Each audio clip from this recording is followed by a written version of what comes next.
Warahmatullahi wabarakatuh. Kembali lagi bersama saya Fikri Haikal Studio. Baiklah, saya akan memperkenalkan diri saya. Nama saya adalah Fikri Haikal, BP 2001 031 016. Saya berkuliah di Politeknik Negeri Padang. Baiklah, saya di sini akan menjelaskan tugas 7 untuk melengkapi tugas 8 saya. Saya tidak memperpanjang mukadimah, lanjut saja ke videonya. Baiklah, di sini ada soal-soal, ada 5 soal yang bisa kawan-kawan perhatikan di layar ya. Sebelum kita membahas ini, marilah kita membahas tentang faktor daya. Baiklah, kita membahas yaitu tentang faktor daya. Faktor daya listrik adalah nilai perbandingan antara daya reaktif dengan daya nyata. Rentang nilainya berkisaran antara 0 hingga 1. Faktor daya listrik dinyatakan dalam cos faktor daya berguna untuk mengetahui tingkat efisiensi energi pada suatu beban listrik melalui nilai daya yang tidak terpakai dan terbuang sia-sia selama beban bekerja. Baik, kita lanjut. Mengapa faktor daya harus diperbaiki? Faktor daya harus diperbaiki bila daya nyata tinggi yang tergabung dengan faktor daya rendah tidak dikurangi. Maka seluruh jaringan listrik dari pusat pembangkit ke subsidi sirkuit pabrik harus mampu membawa arus beban lebih besar daripada yang diperlukan. Untuk alasan ini sendiri, otoritas penyedia listrik memasukkan ketentuan tagihan yang berhubungan dengan besarnya operasi faktor daya yang tinggi pada komersial dan industri.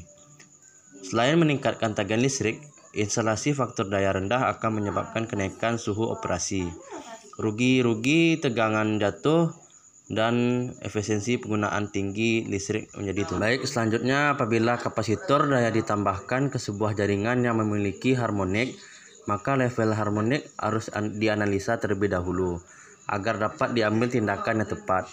Ada 3 situasi yang diberikan, yaitu bermacam-macam efek harmonik di sistem yang berbeda-beda, menyebabkan kesulitan memprediksi apabila situasi berbahaya akan terjadi.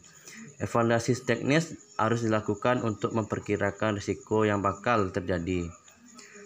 Evaluasi teknis harus dilakukan untuk memperkirakan risiko yang bakal terjadi dan memilih teknik yang terbaik dan pilihan ekonomis. Seperti contoh berikut yaitu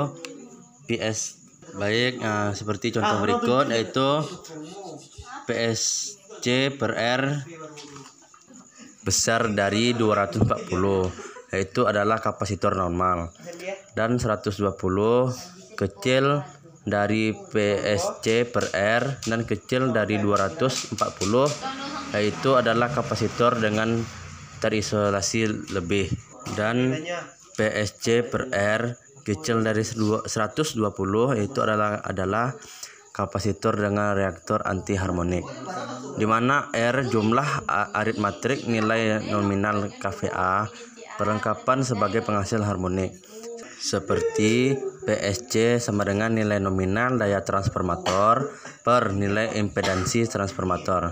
Misalnya seperti 1000 kVA transformer, 4,75% impedansinya, maka PSC sama dengan 1000 kali 1000 per 0,0475 sama dengan 21025 kVA. Itu adalah daya hubung singkat. Baiklah, kita akan membahas soal pertama, yaitu buktikan faktor daya yang jelek menyebabkan rugi jaringan pertama besar. Nah, kita akan menjawab, yaitu faktor daya jelek terjadi bila cos P kecil dari 0,93. Bila cos P semakin kecil, maka S semakin besar. Dengan demikian, KAH penghantar yang dibutuhkan juga semakin besar. Beban tagihan rekening listrik juga semakin besar. karena rekening listrik dihitung per VHH. Baik, kita lanjut ke soal nomor 2. Yuk, kita lanjut soal nomor 2 itu bila diketahui bahwa daya nominal trafo 500 kVA, tegangan hubung singkat yaitu 4%.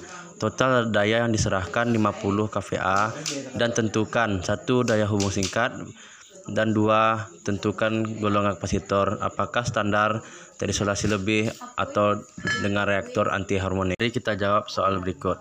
Kita akan membahas soal nomor yang A yaitu PSC sama dengan 500.000 per 0,4 sama dengan 12.500 kVA dan SCC per 240 sama dengan 125 per 240 sama dengan 52 kVA. Nomor 2, bila daya yang diserahkan adalah 50 kVA, maka nilai ini lebih kecil dari nilai rasio SCC per 240. Dengan demikian digunakan resolusi tertentu yaitu kapasitor normal. Bila kita akan lanjut ke soal nomor 3. Ya, bila diketahui bahwa daya nominal trafo 1000 kVA, tegangan hubung singkat 4%, total daya yang diserahkan 150 kVA. Tentukan daya hubung singkat dan tentukan golongan kapasitor apakah standar terisolasi lebih atau dengan reaktor anti harmonik. 1. Itu PSC sama dengan 1 juta per 0,04 sama dengan 25.000 kVA. Yang B itu SCC per 240 sama dengan 25.000 per 240 sama dengan 10 kVA. SCC per 120 sama dengan 25.000 per 120 sama dengan 208 kVA. 2. Bila daya yang diserahkan adalah 150 kVA, maka nilai ini berada di antara nilai rasio SCC per 240 dan SCC per 120. Dengan demikian digunakan solusi kedua yaitu kapasitor terisolasi lebih. Baiklah, kita lanjut ke soal nomor 4. Nomor 4. Bila diketahui bahwa daya nominal trafo 630 kVA, tegangan hubungan singkat 44%, total daya yang diserahkan 200 kVA. Tentukan daya hubung singkat dan tentukan golongan kapasitornya. Kita lihat nomor 1 yaitu PSC sama dengan 632.000 per 0,04 sama dengan 15,75 kVA.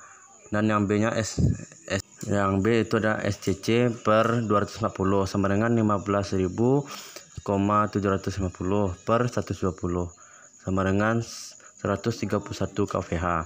Dan nomor 2 nya yaitu bila daya yang diserahkan adalah 200 kVA, maka nilai lebih besar dari nilai SCC per 120. Dengan demikian digunakan isolasi ketiga yaitu kapasitor reaktor anti harmonik. Kita lanjut ke soal nomor 5. Soal nomor 5 yaitu bila diketahui kapasitor Farlos dengan spesifikasi 50 kVAr 440 volt per 50 Hz. Dapatkah kapasitor tersebut dipasangkan ke jaringan yang dibutuhkan 50 kVAr dengan tegangan nominal 400 volt per 50 Hz? Mengapa demikian? Yuk kita jawab. Oke. Dapat karena 50 kVAr per 440 volt menunjukkan tegangan isolasi kapasitor asalkan tegangan nominal jaringannya adalah 400 volt. Konsekuensinya semakin tinggi tegangan isolasi kapasitor yang dipasang, maka dari segi ekonomi harga kapasitor demikian semakin mahal. Dengan demikian apabila tegangan nominal jaringan adalah 400 volt maka harus dipilih tegangan isolasi kapasitor 400 volt juga. Oke, terima kasih. Baiklah, sekian dari saya. Semoga video saya ini bermanfaat bagi kawan-kawan semua. Oke, saya ucapkan terima kasih. Wassalamualaikum warahmatullahi wabarakatuh. Oke.